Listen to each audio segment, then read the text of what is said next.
watching Reebok Pitstop with the very famous Lewis Hamilton. Yay! Hi, how you doing? It's nice to have you. Thank you for having me. Oh, Namaste. And namaste. That's a good start. Okay, so how is it? How have you been?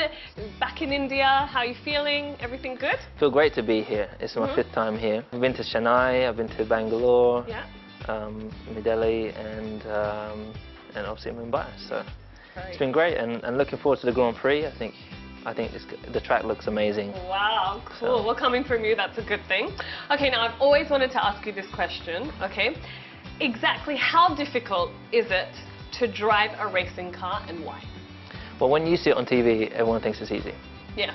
Well, but it's massively physical, seriously. Like, we sweat like crazy. You lose a lot of weight, mainly from liquids, but you burn off so much fat through the race. Really? Well, your heart rate, I mean, imagine when you go running, your heart rate's probably like 150, 160. Our heart rate's at like 180 through the whole race for an hour and a half. So imagine running at that kind of speed. You wouldn't be able to, but I mean, we're getting a lot of G-force in your arms, and it's not, you don't have to be bulky. As you can see, I'm not bulky at all, it's just endurance. So being able to do lots of repetitions, and we've got very good core, so nice. I'm not chunky then. And yeah, I mean, you're going through corners at some serious speeds, your head is wanting to just fly off the top of your neck. Oh my God. So you have to have a very good, strong neck. I've got quite a strong neck, so. Yeah.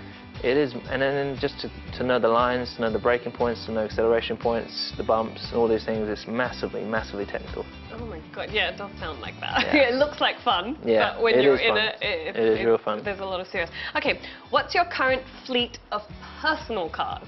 And I'm sure you have a fleet. I have a few Definitely cars. Sure. Yeah, a few? I'll just tell you a couple of them. So I just got the new McLaren.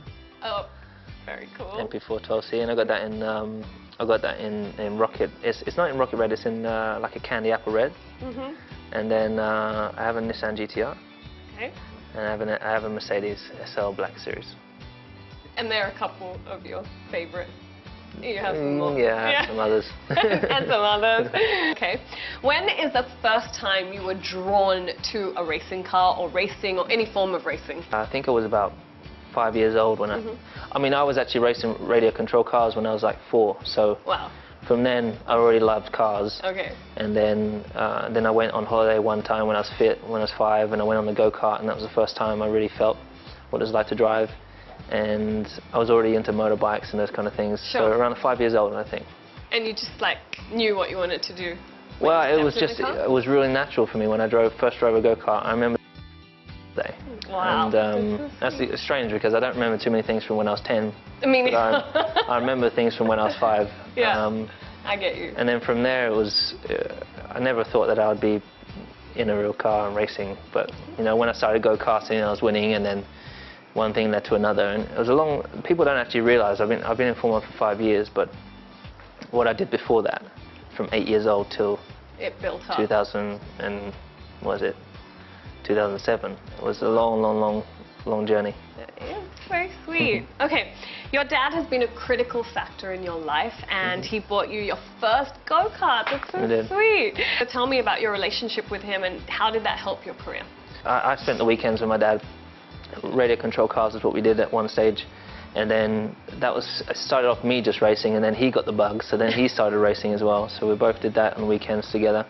And then yeah, he got an idea to buy me a go-kart. He bought me a go-kart from, I was 7, just about to turn 8. And I remember coming home, I spent morning with my mum, went to spend the afternoon, Christmas Day, with my dad. And I remember I went round there and he wasn't home just yet. And I remember looking in, I don't know if he knows, but I looked in the letterbox and I could see the biggest present you've ever seen on the table. So kind of knew I had it, but I didn't know I had it. And then when I walked in backwards, and I walked up the stairs without pretending I didn't even see it. I was only like 7 years old, so. Luckily it was though. Yeah, it would have been really disappointing. But they put all their money into that, you know. They bought me that car, and then they got me a suit had embroidered my name on it, and had my own gloves, helmet, and my dad and Linda, they put all the money, all the savings. They didn't spend any money on their own clothes. You know, they sacrificed buying all the gifts and all the things that would make them happy, and put it all into my racing. So it was massive commitment from them, and I could never pay them back.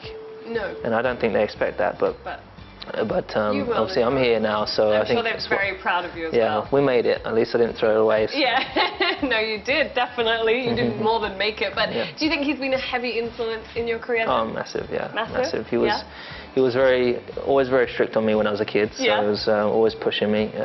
The discipline that I have, which fluctuates, has come from him. The things that he pushed me into, the things he allowed me to do, the opportunities that he gave me. Sure.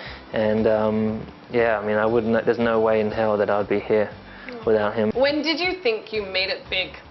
When was your moment where you said, okay, this was huge? I don't think I've ever actually said that or thought that, but I think in my first year when I was in Form 1, no one knew me for the first half of the year, and then people started to notice me, and I think it was when I started to have people wanting autographs from me, and people that in the petrol station or something like that, when people wanted to have a picture of me, I thought, wow, I'm someone. Did you ever ask, like, why do you want a picture with me? Did you ever get freaked out or weirded out? No. I'm like, have you ever seen Anchorman? No. You've never seen Anchorman? No. Well, it's Will Ferrell. You have to watch it. It's like one of the funniest movies. And he goes to this lady. He says, I'm kind of special. I'm quite big, so I don't do that, but I was thinking I should do that. So Nice. People know me. These thoughts. Okay, what's your most memorable moment in the last 5 years? I think just getting to Formula 1, you know, when finishing my first race on the podium, getting my first win. I think they were the happiest moments for me. You know, just seeing how happy my dad was, how proud he was, and when I get out with my car, when I came third on the first race, coming out and just looking at each other and just laughing, just thinking, can you believe it, we're here, we just finished third in the Formula 1 Grand Prix. It was very special. Do you keep all your cuttings and stuff and keep them in an album? No, that's what girls do. That's not what just girls do. Okay, I think maybe I do that. My mum does that, and okay, so somebody does it for you. Yeah, but I never see them. You never see it? Some you stage don't I even will. look at it? You know what, I do commercials and photo shoots and all these different things, and I very, very rarely get to see it. I've never seen that photo in my life. Well, it's a very good photo. But it's pretty cool. You should let a lot of people see that photo. Thank you. Okay, we're going to take a quick break, but come right back because we've got so much more on Reebok Pitstop with Lewis Hamilton. You're immortalized at the Madame Tussauds. Congratulations. It's actually not a very good picture They didn't of me. do it good? I don't think so. I kind of look like I'm kind of like doing the face like The Rock, you know, that guy that does the eyebrow up. I feel like I'm kind of too serious.